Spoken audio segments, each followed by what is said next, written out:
Mabuhay Pilipinas! Narito ang weather update ngayong January 10, 2024, araw ng Huwebes. Sa ating latest satellite image, makikita na dalawang weather system ang nakakaapekto ngayon sa ating bansa.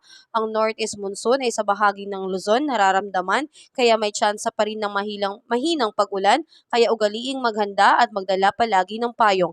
At sa nalalabing bahagi ng bansa ay ang easterlies, generally fair weather po ang nararamdaman, ngunit posible po ang pagkakaroon ng isolated thunderstorm sa bahagi ng Visayas at Mindanao. Sa ngayon ay kalmado po ang alon ng ating karagatan kaya wala pong nakababang gale signal, ngunit posible po sa mga susunod na araw ay magkaroon ng malakas na po ng alon dulot ng hanging amihan, kaya mag-ingat po ang ating mga mangingisda. Sa ngayon ay wala pa po tayong minomonitor na sama ng panahon. Posible po ito hanggang weekend na maliit ang tsansa na pumasok ang bagyo. Ang inaasahan po natin na papasok ngayong buwan ay 1 hanggang 2 bagyo po.